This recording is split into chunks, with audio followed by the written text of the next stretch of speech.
হযরত আলীর ইন্তেকালের পরে এই যুবতী এসে কুফার সেন্ট্রাল মসজিদ, গভর্নর মসজিদ, সেই মসজিদের পাশে দাঁড়ায় কান্দে আর বলে, মুসলমানরা বলো, আমার খলিফা কি মারা গেছে? লোকেরা বলল, ও অন্ধ খ্রিস্টান মেয়ে, খলিফা দিয়ে তুমি কি করবা? বলতেছে, বলো আমার খলিফা কি বেঁচে আছে না মরে গেছে? বলে, না, তিনি মারা গেছেন। তার জানাজা নিয়ে যাওয়া হচ্ছে, কবরস্থ করা হবে আজ। মেয়েটা আরো বেশি বেশি করে কান্না করতেছিল। লোকেরা বলল, তুমি কেন কান্দো? তুমি তো অন্য ধর্মের মানুষ, তুমি অন্ধ একটা মেয়ে, খলিফার জন্য তুমি কেন কান্না করো? মেয়েটা বলতেছে, দুনিয়ার মানুষ তোমরা শোনো, যদিও খলিফা মুসলিম ধর্মের, কিন্তু আমি একজন খ্রিস্টান অন্ধ মেয়ে, আমার খলিফা কেন কান্না করি শোনো। প্রত্যেক দিন রাত্রিবেলা মসজিদ থেকে নামাজ পড়ে যাওয়ার সময় আমার খলিফা আমার ঘরের মধ্যে ঢুকতেন, ঢুকিয়া আমার অভাব প্রয়োজন সবকিছু মিটাইতেন, আমার খাবার দিতেন, প্রয়োজন সামগ্রী। প্রত্যেক রাত্রিবেলা আমার খোঁজ খবর নিতেন, আমি কেমন আছি, কোন অবস্থায় আছি, আমার কিছু লাগবে কিনা। প্রত্যেক দিন খোঁজ নিয়ে আমার খলিফা আমার কাছ থেকে তিনি চলে যাইতেন। যদি তিনি কোথাও সফরে যাইতেন তাহলে আমার প্রয়োজন সামগ্রী দিয়ে তারপরে তিনি যাইতেন, আবার আসিয়া তিনি আমার খোঁজ খবর নিতেন। আজকে 3 রাত আমার খলিফা আমার কাছে যাই নাই, 3 রজনী আমার কোনো খোঁজ খবর নেই নাই, কোনো লোক পাঠায় নাই। তখন আমি বুঝতে পারছি আমি অন্ধ, আজও পর্যন্ত খলিফা আমার খবর না নিয়ে রাখেন নাই, কিন্তু আজকে 3 রাত কেন তিনি আমার খোঁজ নিলেন না? মনে হয় খলিফা দুনিয়াতে নাই, অবশ্যই খলিফা মারা গেছে। সেই জন্য আমি মসজিদে দৌড়ে আসছি। সত্যি এসে দেখলাম আজকে 3 দিন খলিফা অসুস্থ ছিলেন, আহত ছিলেন, আজকে তিনি মারা গেছেন। বুঝতে পারছি আমার খলিফা নাই। একটু চিন্তা করেন, একজন খ্রিস্টান মেয়ে একজন মুসলিম মিল্লাতের এত বড় খলিফার কাছে তিনি নিরাপদ নিরাপদ নিরাপদ। এইভাবে মুসলমান আমিররা অন্য ধর্মের মানুষের খোঁজ খবর নিছে। একবার জোরে বলবেন আল্লাহু আকবার। মক্কা ঘরের ভিতরে 360টা মূর্তি ছিল, একটা দুইটা মূর্তি না, 360টা মূর্তি ছিল। আল্লাহর নবী যেই সময় দুনিয়াতে জন্মগ্রহণ করলেন, ঠিক ওই সময় 360টা মূর্তি একসাথে সিজদার মধ্যে পড়ে গেল, ভেঙে গেল। মক্কাবাসী চিন্তায় পড়ে গেল, কারণ কি, শত শত বছর ধরে যে ঘরের ভিতরে মূর্তি রাখলাম, আজও পর্যন্ত যে মূর্তি কেউ টাচ করে নাই, যেই মূর্তির সামনে সবাই মাথা নত করলো, আজকে সেই মূর্তি অটোমেটিক একা একা পড়ে গেল। কারণ কি, তারা গণনা করে দেখলো সর্বনাশ, একটা শিশুর জন্ম হয়েছে যার মাধ্যমে পৃথিবী বিজয় হবে, এই তামাম দুনিয়া তার নখদর উপরে আসবে, তার অনুসারী দিয়ে তামাম দুনিয়া ভরে যাবে। বন্ধু, আজ ঠিক তাই, সারা পৃথিবীতে মানুষ আছে 200-800 কোটি, মুসলমানের সংখ্যা আজ 200 কোটি। একবার জোরে বলা যাবে আল্লাহু আকবার। যার আদর্শ অনুপ্রাণিত হয়ে কোটি কোটি মানুষ এই ধর্মের দীক্ষা গ্রহণ করলো। শুনে রাখবেন, আমাদের ধর্মটা কোনো উগ্রতার ধর্ম না, আমাদের ধর্মটা হলো আদর্শের ধর্ম, আমাদের ধর্মটা হচ্ছে ন্যায়ের ধর্ম, ইনসাফের ধর্ম। কিন্তু আমরার কিছু মানুষের কারণে দুর্নাম হতেই পারে, কিন্তু না, রাসূল করিম সাল্লাল্লাহু আলাইহি সাল্লাম তিনি এমন একজন নবী ছিলেন। আল্লাহু আকবার। আপনাকে বুঝাইতেছি তার জীবন। আল্লাহর নবী দুনিয়াতে আসছেন, দুনিয়াতে আসার পরে পৃথিবীতে অনেক আশ্চর্য ঘটনা ঘটলো, অনেক নিদর্শন পৃথিবীতে আসলো, অনেক কথা, অনেক ওয়াজ। রহমতের নবী দুনিয়াতে তশরিফ রাখার পরে ওই দেশের আগের নিয়ম ছিল, বাচ্চা জন্মগ্রহণ করার পরে তারা অন্যান্য মায়েদের কাছে বাচ্চা দিয়ে দিতেন লালন পালন করার জন্য। এটা আগের যুগে আরবের একটা নীতি ছিল। আগের যুগে আরবের একটা নীতি ছিল, বাচ্চা হওয়ার পরে তারা ধাত্রীর কাছে বাচ্চা দিয়ে দিতেন। এই ধাত্রীরা তারা দুধ পান করে বাচ্চা বড় করত, বিনিময়ে তাদেরকে পয়সা করে দেওয়া হতো। আল্লাহর নবী দুনিয়াতে তাশরীফ, হালিমাতুস সাদিয়া রাদিয়াল্লাহু আনহা রহমতের নবী, আল্লাহু আকবার, তিনি ধাত্রীমা ছিলেন। হালিমার বাড়ি বর্তমান তায়েফ। যদি কোনোদিন যান তায়েফে, চমৎকার আবহাওয়া, একটা পাহাড়ি এলাকা, পাহাড়ি জনপদ, এতই সুন্দর, এতই মনোরম তার বাতাস। গরমের দিনে যদি আপনি যান তাহলে দেখবেন অটোমেটিক ভাবে আল্লাহর পক্ষ থেকে একবারে শীতল শীতল বাতাস আসতে থাকে। ওখানে কোনো গরম নাই।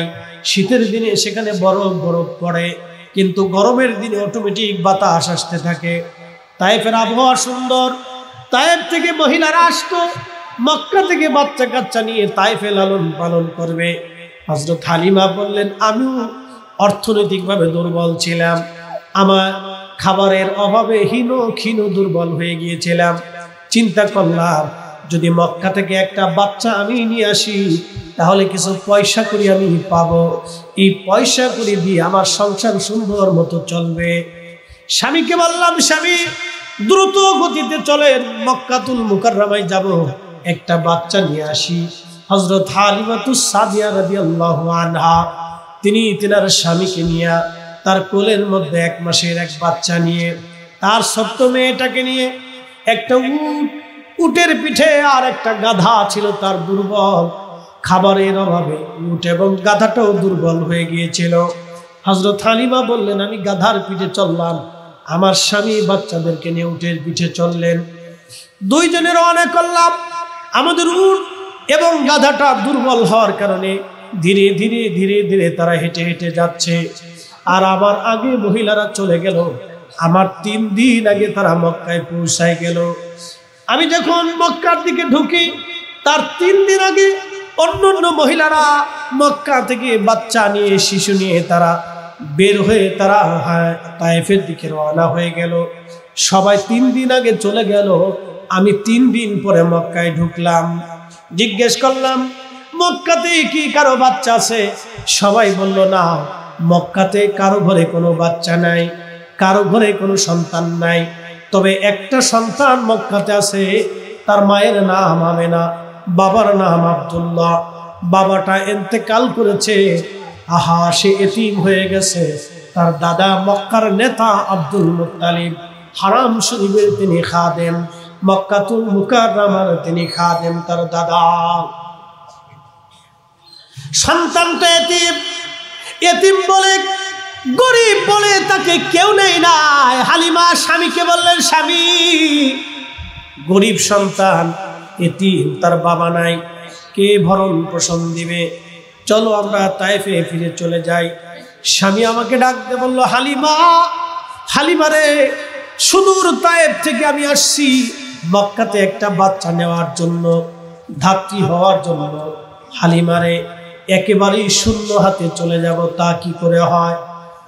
চলো দেখি, বাচ্চাটা এতিম হতে পারে, চলো একটা বার যে বাচ্চাটার চেহারাটা দেখি, দেখতে কেমন দেখা যায়, তারপরে আমরা সিদ্ধান্ত নেব আমরা নিব কি নেব না। আজকে যারা মাহফিলে আসছেন তারা অত্যন্ত ধন্য ভাগ্যবান, আমি বুঝাইতেছি। ভাগ্য গুণে নবী পাওয়া যায়, ভাগ্য গুণে কালেমা পড়া যায়, ভাগ্য গুণে মুসলমান হওয়া যায়। খুব মনোযোগ দিবেন, আমরা ভাগ্য গুণে মুসলমান হয়েছি। হযরত হালিমা বললেন, আমি ধীরে ধীরে ধীরে ধীরে সেই বালকের বাড়ি গেলাম। জাবালে আবু কুবাইস পাহাড়ের পাদদেশে, মনোরম পরিবেশে, ছোট্ট কুড়ে ঘরে হযরত আমেনার ঘরে আমি ঢুকলাম। একবার জোরে বলবেন কি মারহাবা।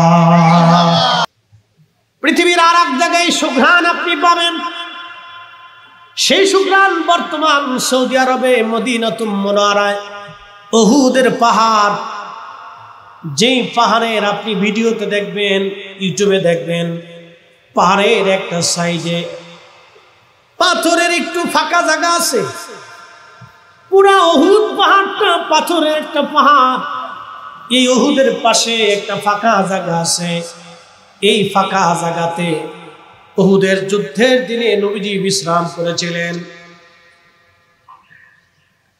নবীর এই ধর্মকে, এই ইসলামকে পৃথিবী থেকে মিটিয়ে দেওয়ার জন্য, নিঃশেষ করে দেওয়ার জন্য মক্কার কুফাররা তারা সম্মিলিত বাহিনী নিয়ে 3000 যোদ্ধা নিয়ে আল্লাহর নবীর উপরে ঝাঁপায় পড়লেন, সাহাবীদের উপরে।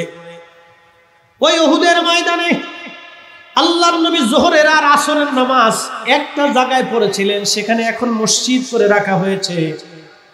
ওই জায়গাটা আসরের নামাজের পরে অতর্কিত হামলায় আল্লাহর নবীর দন্ত মুবারক শহীদ হলো, ভেঙে গেল, মাথা মুবারক কেটে গেল, রক্ত বের হতে লাগলো। ওখান থেকে জিবরাইল আমিন এবং সাহাবীরা ধরে নিয়ে সেই উহুদের পাহাড়ের সেই ফাঁকা জায়গাটা, সেই ফাঁকা জায়গার মাঝখানে নবীজিকে নিয়ে বিশ্রাম করানো হলো সারা রাত। সারা মদিনায় জানাজানি হলো, নবী নাই, নবী শহীদ হয়ে গেছে। এইখানে যদি আপনি যান তাহলে 1450 বছর পরেও আল্লাহর হাবিবের সুঘ্রাণ আপনার নাকে আসবে। একবার জোরে বলবেন আল্লাহু আকবার। যেই জায়গা আল্লাহর নবী বিশ্রাম করেছিলেন উহুদের যুদ্ধের দিনে আহত অবস্থায়, ওইখানে ওঠার পরে দেখলাম একটা সুঘ্রাণ বাতাসের সাথে ভেসে ভেসে আসে। এতই চমৎকার সুঘ্রাণ বাতাসে ভেসে ভেসে আসে, ঠিক বাইতুল আকসার পাথরে মোবারকে যেখানে নবীজির পায়ের ছাপ, ওইখানের যে সুঘ্রাণ ঠিক একই রকম সুঘ্রাণ উহুদের ওইখানে। আপনি আশ্চর্য হবেন, একই রকম সুঘ্রাণ, কোনো পরিবর্তন নাই। আসতেছে, অটোমেটিক আসে। আমরা চিন্তা করলাম, হায় ব্যাপার কি। আমি আর একটু উপরে উঠলাম। উপরে ওঠার পরে আমরা 4-5 জন মিলে সিমেন্টের যেই ফাঁকা জায়গা দিয়ে মাথা ঢুকাইলাম। আল্লাহর কসম, ও মুসলমানেরা, ওর ভিতর থেকে এতই সুঘ্রাণ আসতে লাগলো, নবীজি যেখানে বিশ্রাম করেছিলেন এত চমৎকার সুঘ্রাণ আসতে লাগলো। আমরা সবাই সেই সুঘ্রাণ নিলাম। 3 থেকে 4 ঘন্টা প্রায় আমরা ওখানে ছিলাম। এশার নামাজ ওইখানে জমাতে পড়েছি, তার সুন্নত পড়েছি, কিছু নফল নামাজ পড়েছি, মিলাদ শরীফ পড়লাম, ওইখানে বসে বসে দোয়া করলাম। দীর্ঘ সময় পর্যন্ত দোয়া করেছি।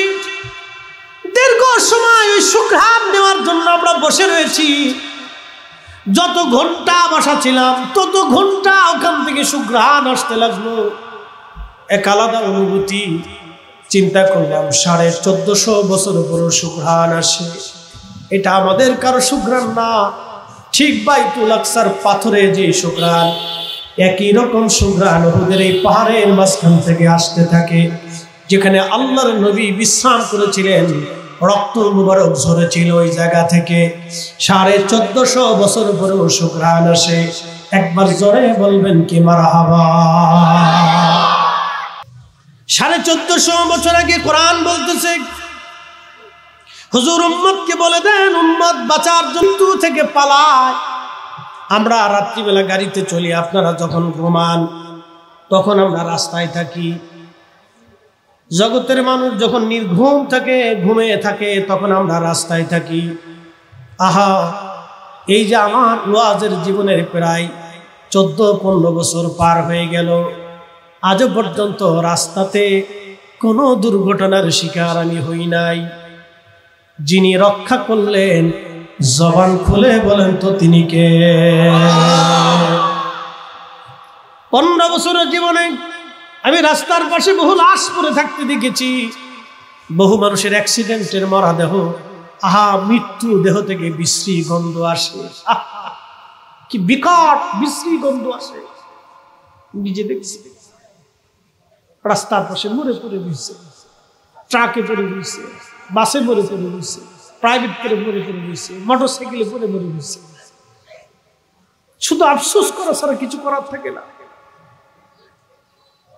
মরার পরে বিশ্রী গন্ধ আসে, বিকট গন্ধ, মাস্ক পরেও থাকা যায় না, এমন বিশ্রী গন্ধ আসে মরার পরে। কোরআন বলতেছে, ফাইন্নাহু মুলাকিকুম, হুজুর মরণ থেকে তারা পালায়। আপনি বলে দেন, মৃত্যু থেকে তারা পালাইতে পারবে না। ওই মালাকুল মউত তার সাথে দেখা দিবে, সাক্ষাৎ করবে। সুম্মা তুরাদ্দুনা ইলা আলিমিল গায়বি ওয়াশ শাহাদাত হুজুর আপনি বলে দেন সে এমন এক মালিকের কাছে চলে আসবে। আল্লাহ আল্লাহ ডাকতে বলতেছে হুজুর আপনি বলে দেন সে আমার কাছে আসবে, আমি তার গোপনে গোপনে সব আমি আল্লাহ জানি। ফায়ুনাব্বিউকুম বিমা কুনতুম তা'মালুন, আমি সেই দিন তারে দেখাবো সে ভালো আমল করছে না খারাপ আমল করছে। এমন জীবন করিয়া গঠন, হাসিবে তুমি কাঁদিবে ভুবন, এমন জীবন করিয়া গঠন, হাসিবে তুমি কাঁদিবে ভুবন, এমন জীবন করিয়া গঠন, হাসিবে তুমি কাঁদিবে ভুবন। এই জন্য দুনিয়া থেকে আমাদেরকে ভালো কাজ করে যেতে হয়। মানুষের জন্য কিছু কাজ করে যান, সমাজের জন্য কিছু কাজ করে যান। মানুষের উপকারের জন্য আপনি দুনিয়াতে আল্লাহ আপনাকে পাঠাইছে, ইসলামের জন্য কিছু কাজ করে যান। এগুলি আমাদের করা দায়িত্ব। আল্লাহ কেন মানুষ বানায় পাঠাইলো?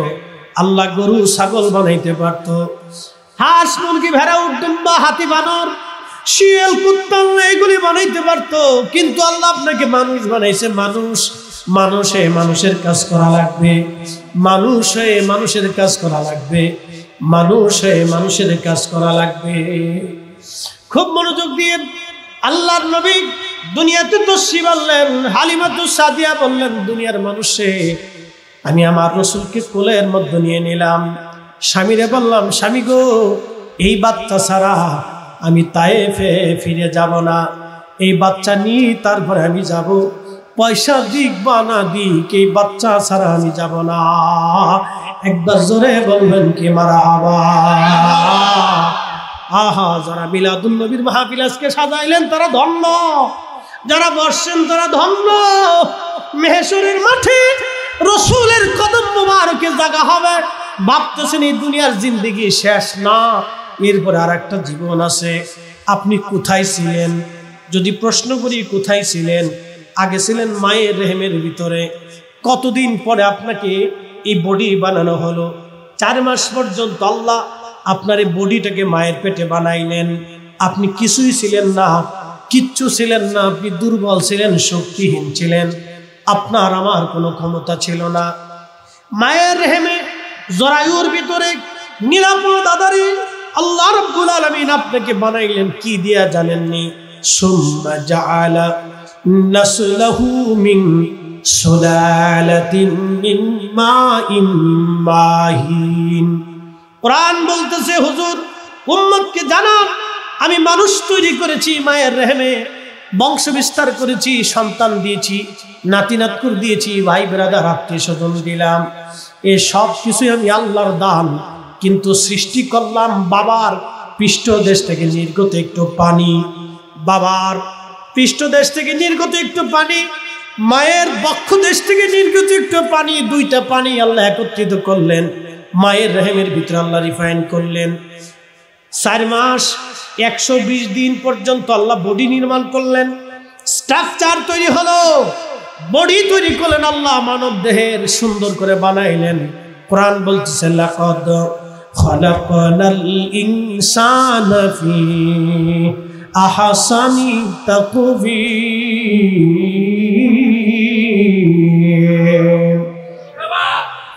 আল্লাহর কোরআন বলতেছে আমি মানুষ সুন্দর করে বানাইছি। দেখবেন একটা শিশু যখন দুনিয়াতে আসে তার ঠোঁট সুন্দর, তার দাঁত সুন্দর, জিহ্বা সুন্দর, তার ঠোঁট সুন্দর, তার জিহ্বা সুন্দর, চোখ সুন্দর, কান সুন্দর, সব সুন্দর, কিন্তু দাঁত আল্লাহ দেয় নাই। হযরত হালিমাতুস সাদিয়া বলেন আল্লাহর নবী বড় হয়ে গেলেন, আমার থেকে চলে গেলেন, দিয়ে আসলাম মায়ের কোলে। 40 বছর বয়সে কোরআন নাজিল হলো, নবুয়ত আসলো। দেরি করি নাই, কালেমা পড়ে ফেলছি, কারণ আমি ছোটকালে যা দেখছি তাহা বড় আশ্চর্য। আমি নবীকে জীবনে কোনোদিন উলঙ্গ দেখি নাই, এমনকি আমি তার মা ছিলাম, ধাত্রী মা।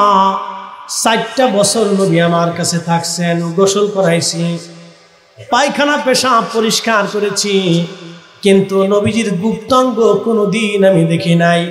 ওইখানে তাকাইলে শুধু নূর দেখতে পাইতাম। একবার জোরে বলবেন তো আল্লাহু আকবার, আরো জোরে বলেন আল্লাহু আকবার।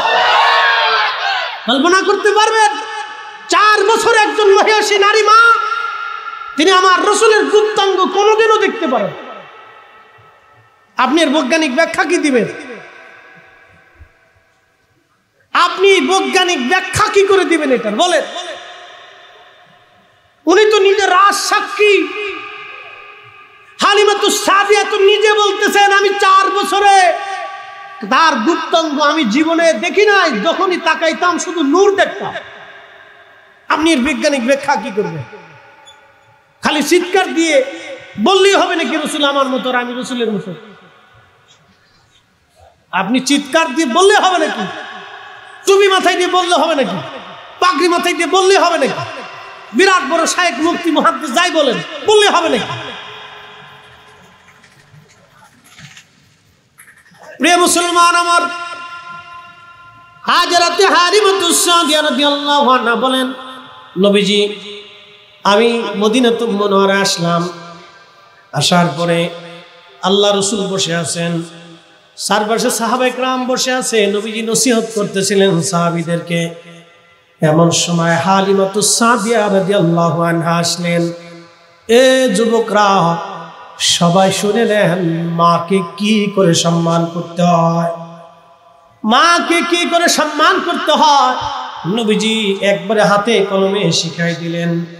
হযরত হালিমাতুস সাদিয়া বললেন, আহা নবীজি। হালিমাকে দেখার সঙ্গে সঙ্গে নবীজি দাঁড়ায় গেলেন। আল্লাহর হাবিবের গা মুবারকে সবসময় একটা চাদর থাকতো, নবীজি চাদর ব্যবহার করতেন। আরবে চাদরের দরকার হয়, চাদর ব্যবহার করতেন নবীজি। আল্লাহু আকবার। হালিমা বলতেছেন, ওই চাদরখানা নবীজি আমার সামনে বিছাই দিলেন। সাহাবীরা সরে গেল, আল্লাহর নবী চাদর বিছাইলেন, হযরত হালিমা বসলেন, এরপরে আল্লাহর নবী বসলেন। একবার জোরে বলবেন কি মারহাবা। নবী জিজ্ঞেস করলেন, ইয়া রাসূলুল্লাহ আপনি তখন কোলে দোলনার ভিতরে আমার বুকের দুধ আপনারে পান করাইছি, নবীজি একটা প্রশ্নের জবাব কি আপনি দয়া করে দিবেন? আল্লাহর নবী বলেন, মা বলেন কি প্রশ্ন? হযরত হালিমা বলেন, ইয়া রাসূলুল্লাহ আপনি আমার ডান স্তনের দুগ্ধ পান করতেন, কিন্তু কোনোদিন বাম স্তনের দুগ্ধ আপনারে পান করাইতে পারি নাই। আমি 1000 চেষ্টা করেছি আপনাকে বাম স্তনের দুগ্ধ পান করার জন্য, কিন্তু আপনি কখনো বাম স্তনের দুগ্ধ পান করেন নাই, আপনি আমার ডান স্তনের দুগ্ধ পান করেছেন। মা আপনি ইয়া রাসূলুল্লাহ আপনি দয়া করে ব্যাখ্যা দিবেননি?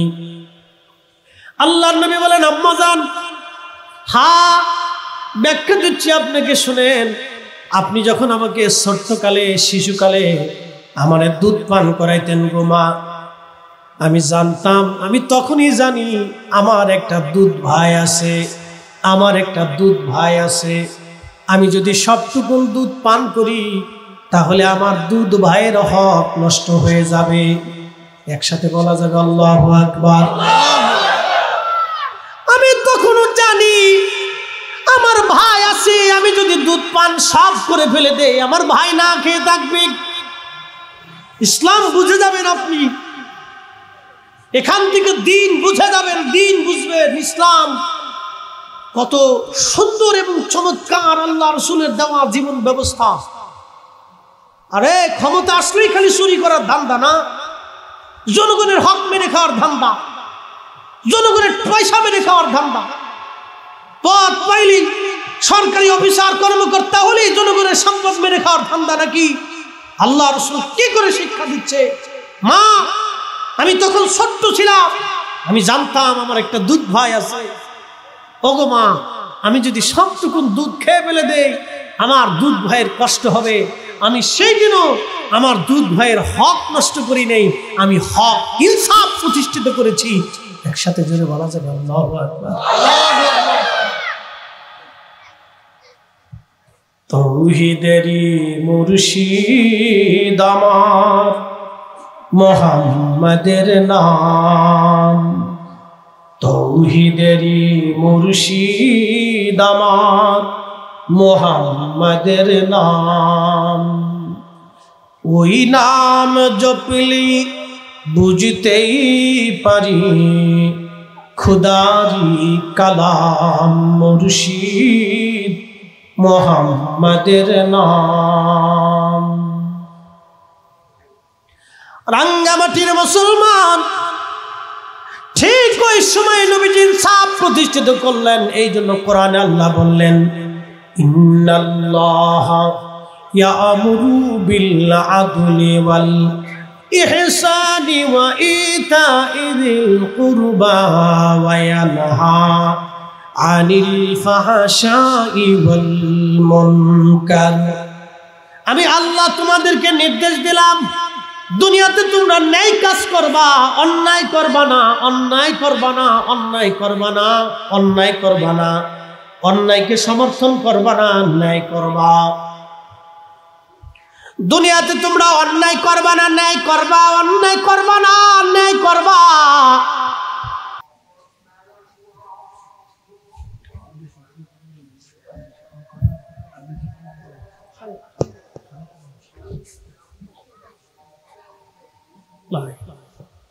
আল্লাহ দুরূদ পড়ে, আল্লাহুম্মা সাল্লি আলা সাইয়্যিদিনা মুহাম্মাদ ওয়া আলা আলি সাইয়্যিদিনা।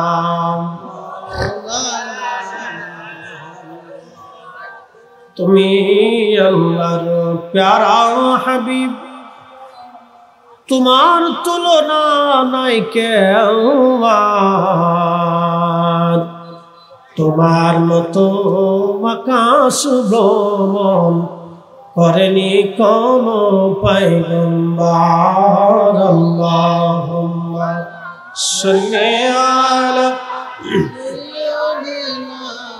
মাওলানা মুহাম্মদ ওয়া আলা আলি সাইয়্যিদিনা মাওলানা মুহাম্মদ। একটা কথা মনে রাখবেন, আজান হচ্ছে, জামাতের পরে আমরা সময় মতো ছেড়ে দিয়ে দিব। এদিক পাশে বসি, আচ্ছা একটু ঠিক।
বসেন বসেন বসেন।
দৃশ্যে পড়ে আল্লাহুম্মা সাল্লি আলা সাইয়্যিদিনা মাওলানা মুহাম্মদ وعلى آل سيدنا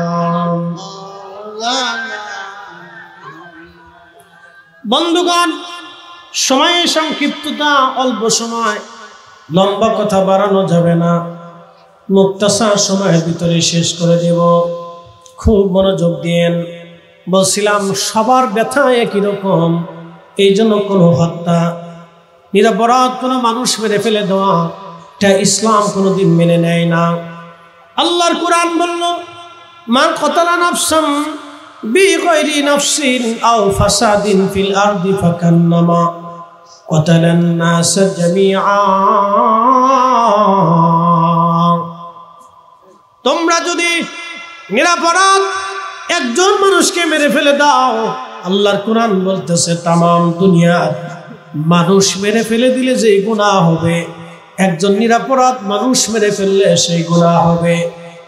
আর একজন নিরপরাধ মানুষকে তোমরা যদি বাঁচায় দাও, সারা পৃথিবীর মানুষ বাঁচাইলে যে সওয়াব হবে, একজন নিরপরাধ মানুষকে বাঁচাইলে সেই সওয়াব আল্লাহ দিবে। সুবহানাল্লাহ বলা যাবে না? এখানে কিন্তু মান কতালা নাফস বলা হয়েছে, এখানে কোনো ধর্ম বলা হয় নাই, কোনো দেশ বলা হয় নাই, কোনো গোষ্ঠী বলা হয় নাই, বলা হয়েছে মানুষ। যে কোনো মানুষকে তুমি যদি বাঁচাও, সারা পৃথিবীর মানুষ বাঁচাইলে যে সওয়াব হয়, একজন নিরপরাধ মানুষকে বাঁচাই দিলে সেই নাকি হয়। আর একজন নিরপরাধ মানুষ মেরে ফেললে যে গুনাহ হবে, সারা পৃথিবীর মানুষ মেরে ফেললে যে গুনাহ হয়, একজন নিরপরাধ মানুষকে মেরে ফেললে সেই গুনাহ হবে। এটা ইসলাম শিখিয়েছে। এই জন্য আপনার সন্তান আপনার কাছে যেমন নিরাপরাধ, অন্য ধর্মের সন্তান, মায়ের সন্তান আপনার কাছে নিরাপদ হতে হবে। আপনার ক্ষুধা যেমন অন্য ধর্মের মানুষের ক্ষুধা একই রকম। আপনার প্রতিবেশী যদি সে দরিদ্র হয়, পীড়িত হয়, সে যে ধর্মেরই হোক, কোন ধর্ম যদি না মানে, তার ঘরে যায় খাবার পৌঁছানো আপনার দায়িত্ব। আপনার ঘর থেকে তার ঘরে খাবার পৌঁছানো আপনার দায়িত্ব। এটা ইসলাম, এটা শিখিয়েছে। একটা ঘটনা বলে আপনাদেরকে নিয়ে, বাইরের মাইকটা দাও, সময় আছে 10 মিনিট আছে, বাইরের মাইকটা দাও। একটা ঘটনা বলে আমি আপনাদের কাছে দোয়া করব, বেশি লম্বা। মুসলিম মিল্লাতের 4 জন খলিফা, একজন খলিফার নাম হযরত আলী। খলিফার নাম কি? জোরে বলেন, জোরে জোরে। উনার কি নেকির অভাব আছে? কোন নেকির অভাব ছিল? উনার 2টা বেটা জান্নাতের যুবকদের সর্দার। উনার স্ত্রী ফাতেমাতুজ জাহরা জান্নাতের নারীদের সর্দারি। উনার শাশুড়ি আম্মাজান খাদিজাতুল কুবরা, আল্লাহু আকবার, তিনি মহিয়সী নারী, তাহেরা তাইয়্যিবা। উনার শ্বশুর রাহমাতুল লিল আলামিন। পুরা ঘরটাই জান্নাত। একসাথে বলা যাবে না আল্লাহু আকবার? পুরা ঘর কি? পুরা ঘরটাই জান্নাত। কিন্তু উনার বিষয়টা কেউ জানতো না। উনি ইন্তেকাল করলেন, উনাকে খারিজি উগ্রপন্থী নির্মমভাবে তাকে শহীদ করলো মসজিদের ভিতরে। হযরত আলী রাদিয়াল্লাহু আনহু শহীদ হয়ে গেলেন। উনার জানাজা হলো। জানাজা হয়ে যাওয়ার পরে ওনাকে যখন কবরের দিকে নিয়ে যাওয়া হচ্ছে, ঠিক তখনই একজন খ্রিস্টান মেয়ে, অন্ধ, তিনি কুফার মসজিদের পাশে এসে তিনি বলতেছিলেন, এ মুসলমানেরা, তোমরা বলো আমার খলিফা কি দুনিয়াতে বাঁচা আছে না মারা গেছে? এই ঘটনা সারা জীবন আপনি মনে রাখবেন, তাহলে বুঝবেন ইসলাম কি জিনিস। ইসলামের কাছে অন্য অন্য ধর্মের মানুষ কতটা নিরাপদ থাকবে আপনি এই ঘটনা থেকে বুঝে যাবেন। বিশৃঙ্খলা, উচ্ছৃঙ্খলা, উগ্রপন্থীতে ইসলাম শিখাই নাই কোনোদিন, কখনোই শিখায়নি ইসলাম। খ্রিস্টান নারী, শোনে যান, আজকে অন্ধ একটা মেয়ে, অন্ধ ছিল, যুবতী, অন্ধ, চোখে দেখতেন। বাজারে রাস্তাঘাটে যারা আছেন দয়া করে বসে থাকবেন না। সমস্ত মুসলমান যারা আছেন তারা এসে বসে যান মাহফিলের ভিতরে, কথাগুলি শুনবেন, আপনারা এই মিলাদুন নবীর মাহফিল করেছেন, কারণ কি? এই জন্য করেছেন যে এই মাসে আমাদের মুক্তির দিশারি, নাজাতের দিশারি, যার কারণে আমরা মুক্তির রাস্তা খুঁজে পাইলাম, শান্তির পথ খুঁজে পেলাম, যার কারণে আখিরাতের নাজাতের রাস্তা খুঁজে পেলাম। পৃথিবী অন্ধকারে নিমজ্জিত হতো, যে সময়ে নারী জাতির কোনো মূল্য ছিল না। আহা, একটু লক্ষ্য করেন, জীবন্ত নারীদেরকে কবর দিত, কেউ বাধা দিত না, কেউ বাধা দিত না, সবাই জীবন্ত নারীকে কবর দিত। সেই দিন নারীদেরকে কাবা শরীফের চারপাশে উলঙ্গ করে নারীদেরকে তাওয়াফ করানো হতো, ঘোরানো হতো।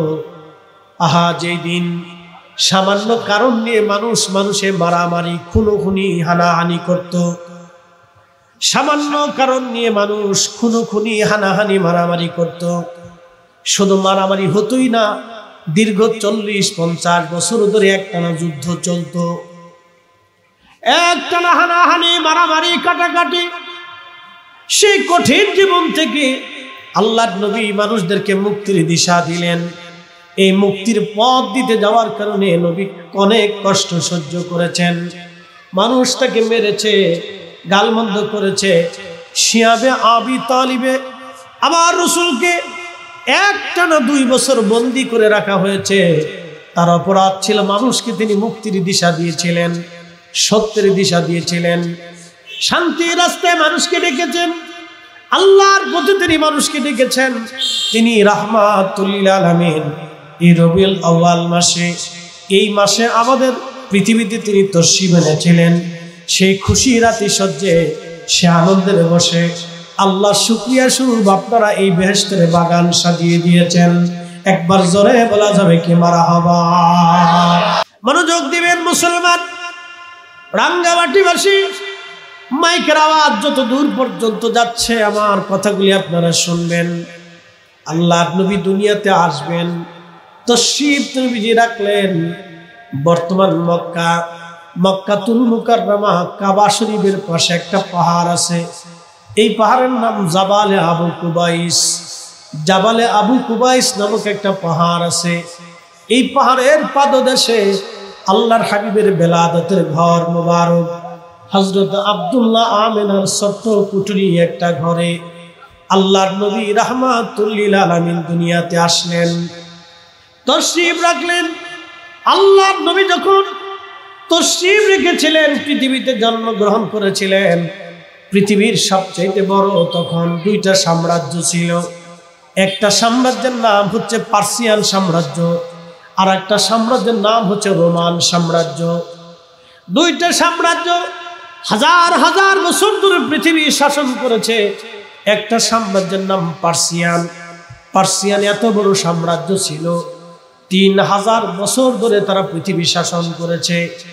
রোম সাম্রাজ্য বর্তমান ইউরোপ এবং পৃথিবীর বিরাট একটা অংশ মিলে রোম সাম্রাজ্য ছিল, যারা 7-8 হাজার বছর ধরে পৃথিবী শাসন করে যাচ্ছে। এত বিরাট বড় একটা সাম্রাজ্য, যাদের পতন হয় না, কেউ তাদেরকে পরাজিত করতে পারে না। লক্ষ লক্ষ সৈন্যবাহিনী তাদের, বিরাট বড় নিঃসন্দ প্রহরী তাদের।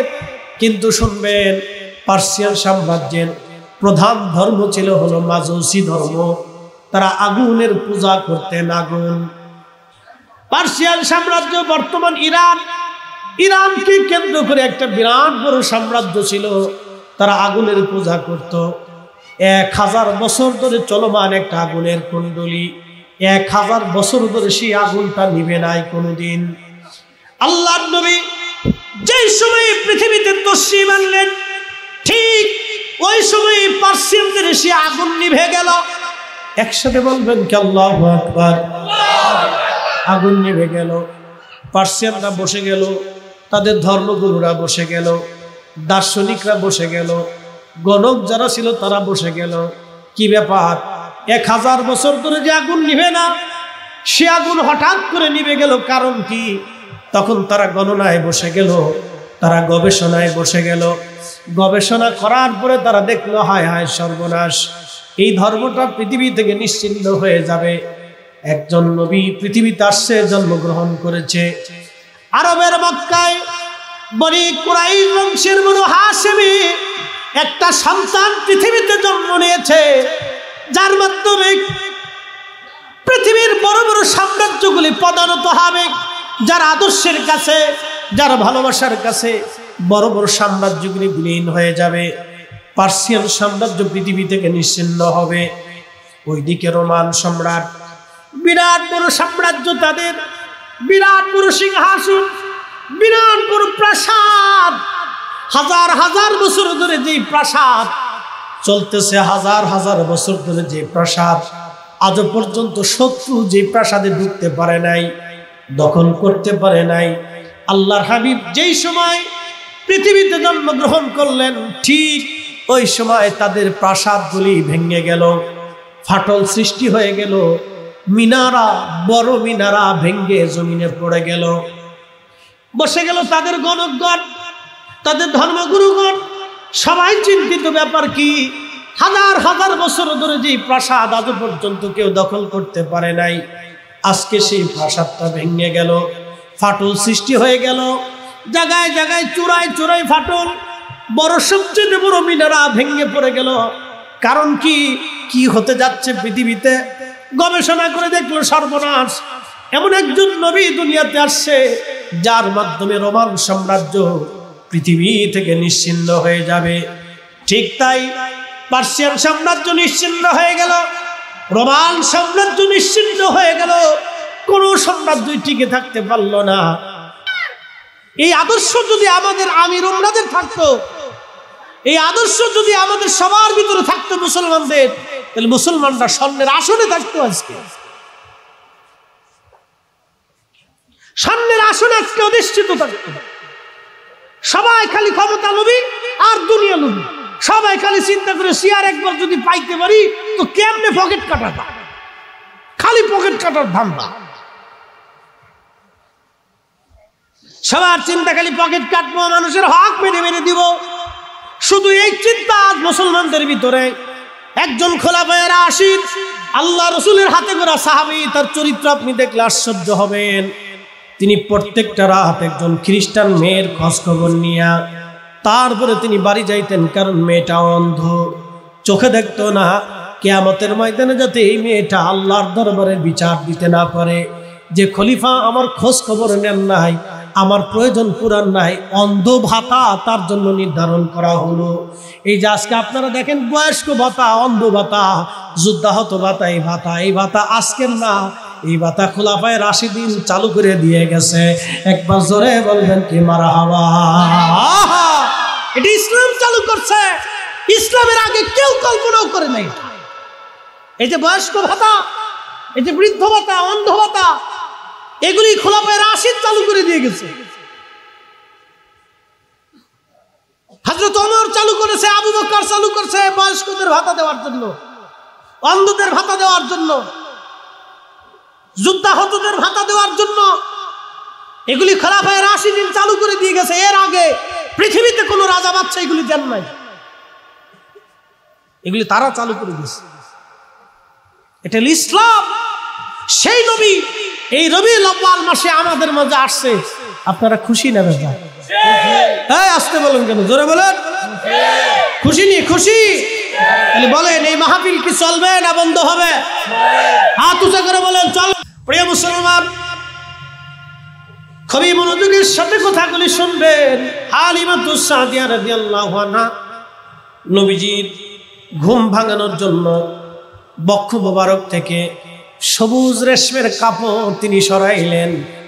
সবুজ রেশমের কাপড় সরাইয়া আল্লাহর নবীর বক্ষ মোবারকে আলতো আলতো করে তিনি মেসেজ করতেছিলেন, যাতে আমার নবীর ঘুম ভেঙে যায়।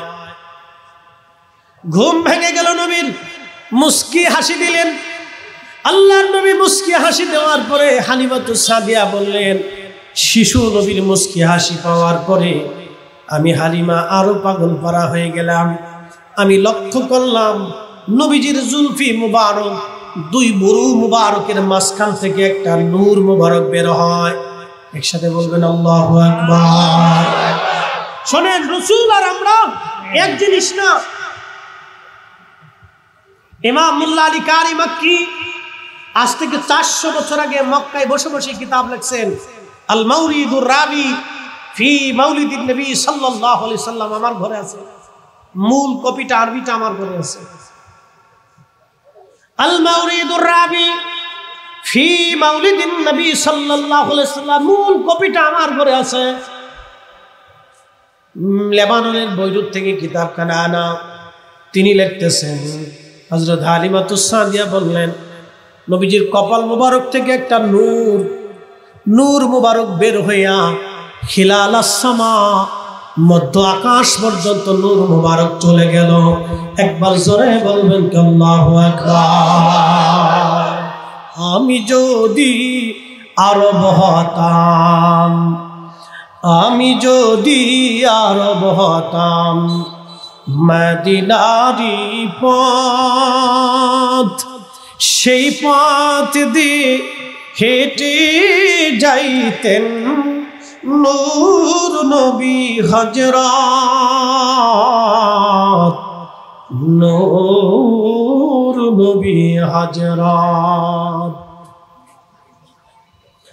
বন্ধু আমার খুব মনোযোগ দিবেন।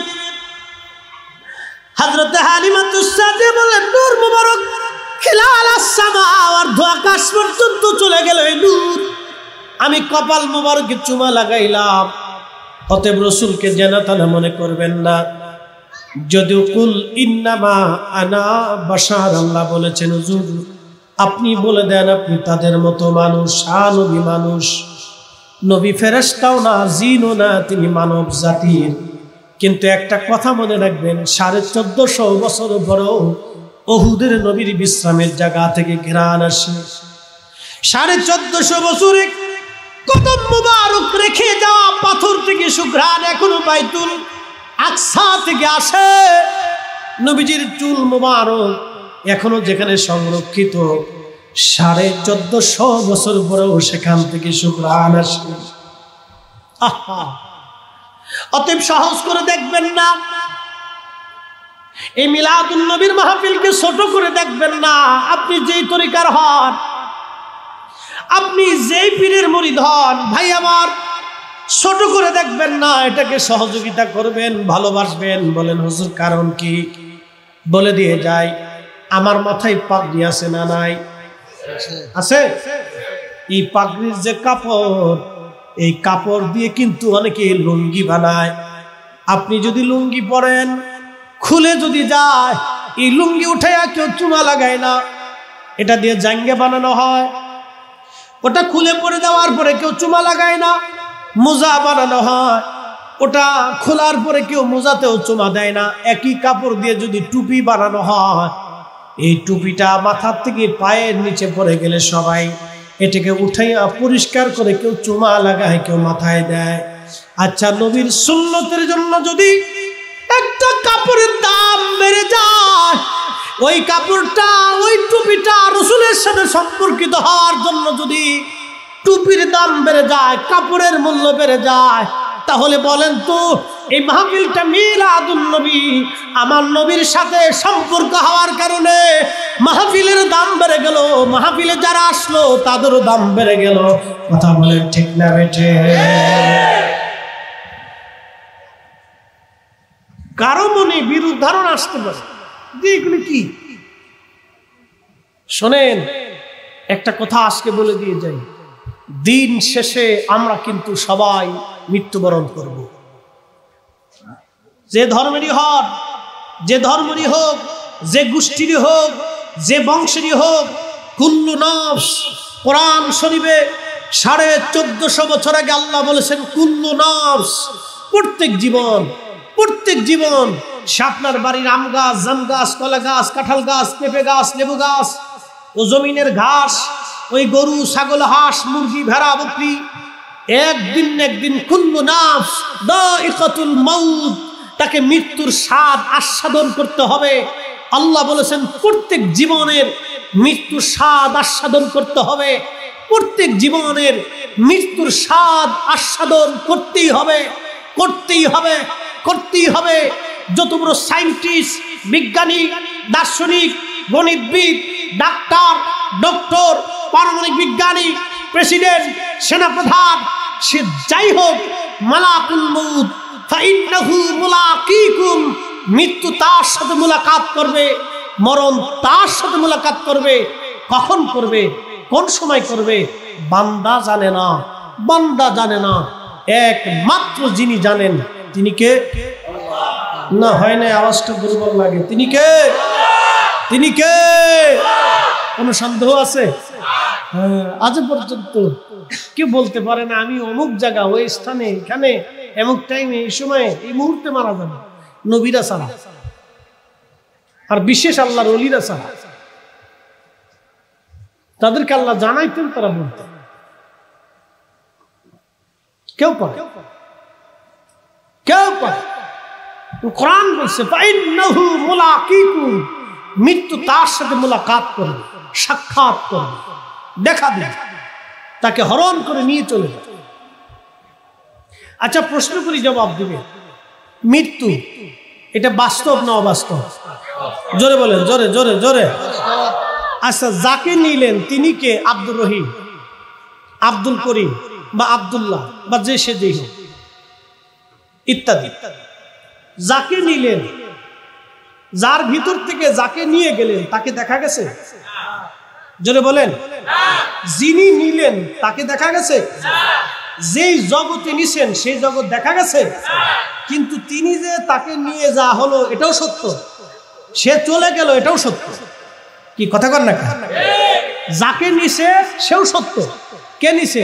আমি ফরিদি আপনাদের সামনে ওয়াজ করতেছি।